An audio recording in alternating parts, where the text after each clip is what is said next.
Well, hello everybody. What have I done? So I went up to the field today, took a couple of vintage models up there to have a little bit of fun. I managed to hand back a model that Roy had given me, the Keelcraft Ladybird, which I'd completed, and I was able to give him it back, passing it forward or passing it on. It was part of his father's collection. I think that's where it should stay with Roy.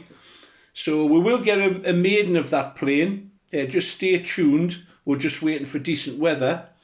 But when I came away from the field, I came back with another model. And that's because one of the chaps there, he was chatting to me and I was helping him out setting up his radio gear. And he said, I've got a little biplane. Would you like it? And as soon as he said biplane, I said, oh, well, let's have a look. And I didn't realise, but he lives very, very close by to the field, and he disappeared for 15 minutes and he came back with this. And the first thing you notice is it's not a biplane. And by that I mean that the wings aren't of equal size. In fact, one wing is markedly smaller than the other. I believe the correct term for an aircraft like this is a sesquiplane. I think it literally means 1.5 wings. So you can see the lower wing is much smaller than the upper wing. You can't really see, but the wings are in a sorry state. They're badly warped. It could never fly like this. But tantalisingly, I can see that there are riblets under the surface. It's a rather nice design. I believe it's a Newport 17. And I also believe that it's a kit. Not a kit, sorry. It's been a free plan. Eric, one of the old hands at the field, thinks it was a free plan in the RCM&E magazine a number of years ago. And I think I've had a quick look at outer zone and going off the wingspan, which is 40.5 inches, it matches a free flight model that was built far, far earlier. And I think it's been adapted and changed to 3-channel radio control.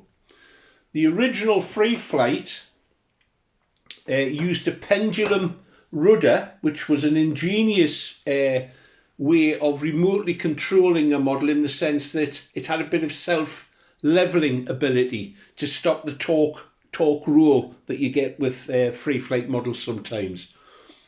I think it's simply been developed from that.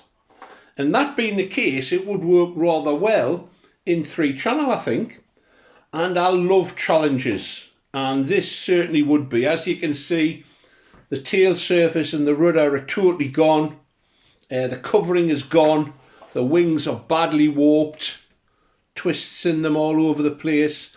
I'm going to strip it back and see what we have. If they're not salvageable, if I can find the plan, I'll build a new set from a plan.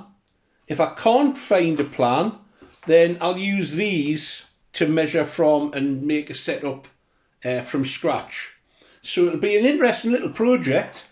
And if you would like to follow the journey and follow me on not just this build, but I've got another build there that's a Cirrus Moth in the process of being completed, then subscribe. It costs nothing. It's just a way of keeping up to date on progress.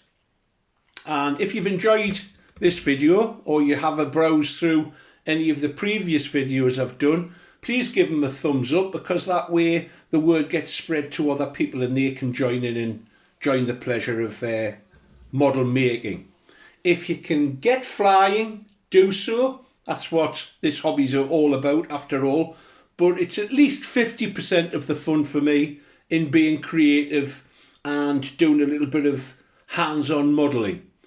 So take care, get out there, have some fun. Bye now.